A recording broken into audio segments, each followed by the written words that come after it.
Chairman McDermott, thank you. Chairman McDermott, the Ranking Member Linder, and members of the Subcommittee, it is an honor to be with you today. The labor market in the United States is recovering from the most severe recession since World War II. As you know, since the beginning of 2008, millions of individuals have lost their jobs. By now, an unusually large number of job losers has been unemployed for over 6 months. Judging from experience in past recessions, the consequences of layoffs for job losers are severe. The average mature worker losing a stable job at a good employer will see earnings reduction of 20%, lasting 15 to 20 years. Job losers can also experience significant declines in health, severe downturns. These health declines can lead to significant reduction in life expectancy of 1 to 1.5 years. The consequences of job loss are also felt by workers' children, who can suffer from the consequences even as adults, and by their families. These costs tend to be greater for the long-term unemployed. The long-term unemployed experience larger declines in earnings, are more likely to drop out of the labor force, and are more likely to end up in poverty, especially if they're from one-earner households with children. In the following, I will talk about 5 potential areas of government policy to assist laid-off workers and the long-term unemployed, indicated by these and related findings. In the short term, extension in unemployment insurance can alleviate part of the immediate earnings loss associated with job loss and unemployment. They thereby also provide a degree of demand stabilization and much-needed economic stimulus. Extension of unemployment insurance are also likely to prevent entry into more costly government programs such as disability insurance. And recent approximations suggest that these savings could amount to the tens of billions of dollars. There is a lot of money could be saved by extending unemployment insurance. And at least in recessions, recent research suggests that extension of unemployment insurance are unlikely to be associated with significant reduction in employment, neither in the short nor in the long run. Second, extensive research implies that several public programs can be effective in raising employment prospects of the long-term unemployed. Now, of course, a necessary condition to help the long-term unemployed find employment is to stimulate job creation. Yet, recent research has shown that laid-off workers and the long-term unemployed have difficulty finding a job and suffer from low earnings even once the economy improves. So, a rising tide lifts many, but definitely not all boats. To help the long-term unemployed to find a job amidst an improving labor market, 3 types of programs have shown to be able to achieve lasting increase in employment while potentially saving money for the unemployment insurance system. This is job search assistance, retraining programs, and reemployment bonuses. To find a new job, workers laid off in a recession may need to reorient their career goals. Job search assistance can help with this uncertain and time-consuming process by providing access to job listings, but also by providing information on occupations or industries or regions with promising job prospects. Various types of job search assistance provided currently within the unemployment insurance system in the U.S.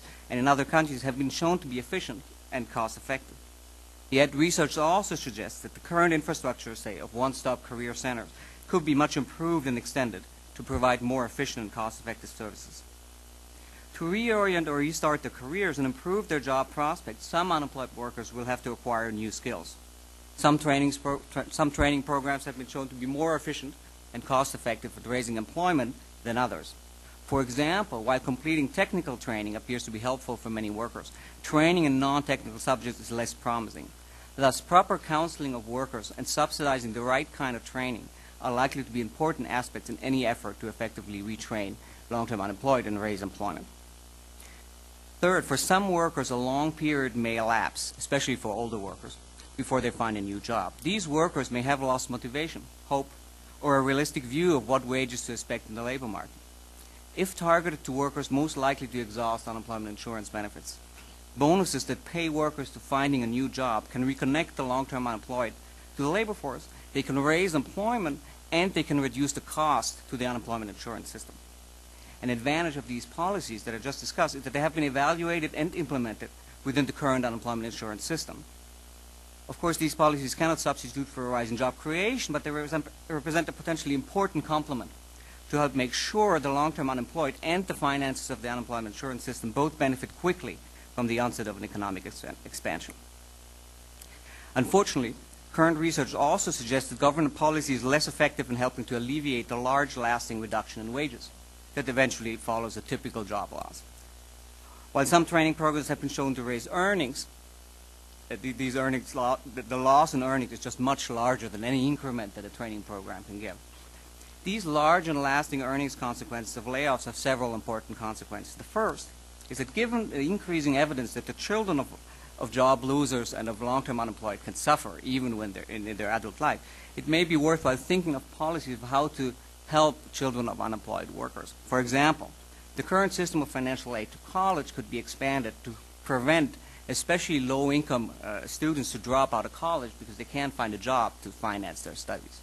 Or similarly, for young workers not bound to college, some form of individual training accounts may help them, right, to complete training and sort of jumpstart a career that very much now is beaten down by the labor market. Second, given the difficulties of helping job losers and unemployed workers recover from long-term earnings losses after the fact, it may be worthwhile to explore available options to reduce large-scale layoffs in the future. One way to avert such layoffs would be to implement programs such as work sharing, as have been discussed before, also short-term short-time compensation.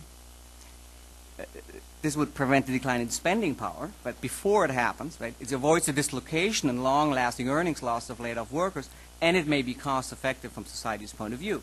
For example, the cost of unemployment insurance benefit for a typical worker is a small fraction of the total earnings lost due to layoff over the remainder of an individual's working life. If the same benefits were paid during employment to avoid job loss, this would substantially reduce the cost of recessions. An added advantage of such work-sharing arrangement is that it may immediately raise employment during the recovery by reducing ongoing job destruction.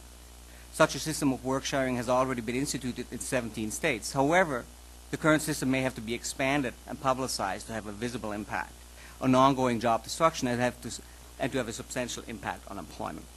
To conclude, job loss and unemployment during severe recessions can impose substantial and lasting costs on affected workers in terms of earnings, health, and strain on their families. The short-term burden of these costs can in part be alleviated at comparatively small cost, for example, by extension unemployment insurance. Less is known about how to help the substantial long-term costs for unemployed workers. And while cost-effective policies may be available to help re-employ the long-term unemployed, the potential for policy intervention to significantly aid recovery of long-term earnings appears less promising. So given these large and long-term costs, preventive measures to avoid massive layoffs in the future are a policy option worth considering. Thank you.